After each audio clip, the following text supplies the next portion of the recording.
नमस्कार, मैं नेहा स्वागत करती हूँ आपका फ्रंटलाइन झारखंड न्यूज़ में। और इस वक्त मैं मौजूद हूँ रातू रोड के समक्ष, जहाँ पे आरआर स्पोर्टिंग क्लब के द्वारा यहाँ पे बहुत ही बड़े भव्य तरीके से दुर्गा पूजा पंडाल बनाया गया। हमारे साथ जो कुछ लोग जुड़ चुके हैं यहाँ से, आरआर स्पोर्टिंग क्लब के अध्यक्ष जो है वो जुड़ चुके हैं। हम उनसे जानेंगे कि क्या कुछ खास इस बार इस पंडाल में देखने को मिलेगा। मैम, जैसा कि जग जाहिर है, आरआर स्पोर्टिंग क्लब हमेशा से ही कुछ पॉजिटिव थिंकिंग समाज के लिए पंडाल के माध्यम से हमेशा की तरह वो लेकर ही आते हैं। तो इस बार जो हमारा थीम है वो पुण्य जन्म की यात्रा है। जैसा कि आज के डेट में कलयुग में मैम आप भी त्रस्त होंगे, आप देख ही रहे हैं इंसान की वैल्यूएशन ख़त्म हो चुकी है। आज लोग अपने त्याग, पहले के लोग जो थे वो काफ़ी लोगों से जुड़े हुए थे। आज कनेक्टिविटी कहीं ना कहीं इंसान की एक दूसरे से ख़त्म हो चुकी है। तो हमारा यही मकसद है कि इस माँ के माध्यम से, इस पूजा के माध्यम से हम लोगों को जोड़े रखें और कलयुग को छोड़कर सत्य की दुनिया में ले चले। तो हमारा एक छोटा सा ये प्रयास है कि कुछ अलग लोगों को दिखलाने का। क्या सर ये थीम क्या है, क्या कुछ दिखलाया जा रहा है? ये जो थीम है बेसिकली आप देखेंगे, ये जो है मतलब पंडाल के जो आउटर एरिया में अगर आप चले जाएँ तो ये कलयुग है, ठीक है। और ये हमारा है जो माँ का जो मंडप है, ये हमारा हो गया आपका सतयुग। तो कलयुग और सतयुग की यात्रा कैसे होती है, और ये इंसान की रिप्स है। तो कहा गया है पुराणों में, पुरानी कथाओं में लिखी गई है कि जब आत्मा जब हम लोगों को छोड़ता है ना, तो रिप्स के थ्रू, माइंड के ब्लो से वो आत्मा टूटती है। तो उसी चीज़ को हमने दिखलाया। ये जो आउटर एरिया आप जो देख रहे होंगे वो इंसान का है, वो इंसान की छाया है। तो आत्मा यहीं रह गई है और सशरीर वहाँ चला गया है सतयुग में। तो इसी चीज़ को मैं दिखलाना चाह रहा हूँ कि कलयुग को छोड़कर अब सतयुग में आए। और क्या कुछ होगा उसमें, तैयारी क्या कुछ किया? जैसे कि हमेशा की तरह हम जो पंडाल का विधि पूर्वक जो होता है वेलबरन पूजा, जो कि हम लोगों का एक मतलब सनातन धर्म में एक नियम, उसको करते हुए हम लोग वेलवरण के बाद अभी मुख्यमंत्री जी श्रीमान महादेव हेमंत जी का प्रोग्राम तय समय से अभी निश्चित नहीं है, क्योंकि उनका बिजी शेड्यूल रहता है। लेकिन उनके से बात हो चुकी है, अगर हो सके तो मुख्यमंत्री जी ही हमारे पंडाल का उद्घाटन करेंगे 19 तारीख को संध्या 7 बजे, मतलब कल।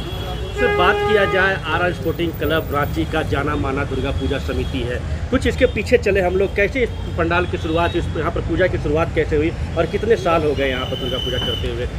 देखिए, पूजा तो लगभग 1975 से चलते आ रही है, लेकिन उन बड़े पैमाने पे थीम बेस पे नहीं होता था। लेकिन ये जब से 2015 से हम लोग थीम बेस कोलकाता के आइडल पे हम लोग पंडाल को निर्माण करवा रहे हैं। तो 1975 से यहाँ पर पूजा होता है। हाँ, इस बार खास करके देखा जाए काफ़ी भीड़ भी उमड़ती है हर बार। सुरक्षा को लेकर क्या कुछ इंतजाम किया गया है पूजा समिति की ओर से? जी बिल्कुल। सुरक्षा को लेकर हमारे जो निजी अपने जो मेंबर्स हैं वो लगभग 48 अपने मेंबर्स हैं, और बाकी का निजी गार्ड जो कि हमने ट्रेनिंग से और बाकी जितनी भी सुरक्षाएं हैं हम लोगों ने अपना CCTV कैमरा, फायर एक्सटिंग्विशर, सारी सुविधाएं हमने मूल रूप से अपनी अवेलेबल करवा रखी है। प्रशासन से भी कुछ आपने अपील किया हो कि आप के मुस्तैदी हो, आप मूव करते रहें, ऐसा कुछ, या प्रशासन के दौर से आपको कोई अपील की गई हो? नहीं, प्रशासन से तो गाइडलाइन हम लोगों को मिल गई, क्योंकि देखिए हमेशा से एक इशू आता है आरआर स्पोर्टिंग क्लब में बैरिकेडिंग वगैरह को लेकर।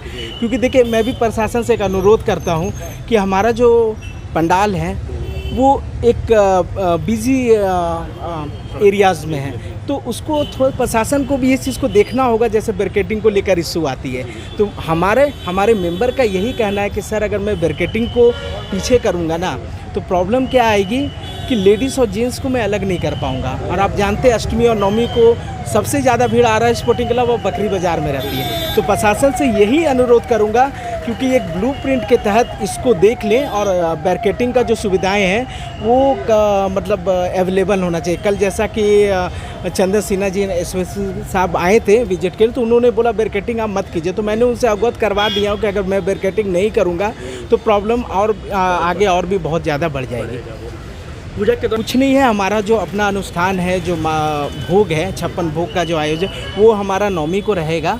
और बाकी जो 9 दिन का जो नवरात्र में हमारा जो भोग चल रहा है वो चलेगा सर। किसी तरह का कोई सांस्कृतिक कार्यक्रम इस बार हम लोग नहीं रखे हैं, क्योंकि भीड़ काफ़ी हो जाएगी और जगह का पर्याप्त को देखते हैं। और पूजा पंडाल के ठीक सामने फ्लाईओवर का निर्माण कर रहा है, तो इससे कितना असर होगा इस बार? बहुत ज़्यादा इफेक्टेबल नहीं है। ऑलरेडी आप देख रहे होंगे कि हमारा पंडाल जो है 2 फीट हमने पीछे कर दिया। तो अब जो पूजा होगी, मुझे लग रहा है कि नियमित इसी जगह पे होगी, स्थान कहीं से चेंज नहीं होगा इन फ्यूचर में भी, और ये अच्छा संकेत है हमारे लिए। आम जो दर्शनार्थी आते हैं उनके लिए क्या अपील करेंगे? मैं लोगों से यही अपील करूंगा कि रांची में 134 पंडाल हैं, आप विधि पूर्वक हर एक पंडाल का आनंद लें, क्योंकि काफ़ी मेहनत होती है और सबसे बड़ी मेहनत होती है उनके मेंबर्स की, बनाने वाले कारीगरों की। तो आप कला की कृति को देखिए। पंडाल कोई छोटा बड़ा नहीं होता है, कोई कंपटीशन का मार्केट नहीं है, ये एक तरह से श्रद्धा भाव की चीज़ है। और रांची के लिए जिस तरह कोलकाता में और मुंबई में आप देखते होंगे गणेश चतुर्थी का एक ट्रेडिशन है, और कोलकाता में माँ दुर्गे का। तो मैं चाहता हूँ हम लोग की यही एक छोटी सी कोशिश रहती है कि झारखंड को भी उस आइकॉनिक में हम लोग शामिल करें। और धन्यवाद।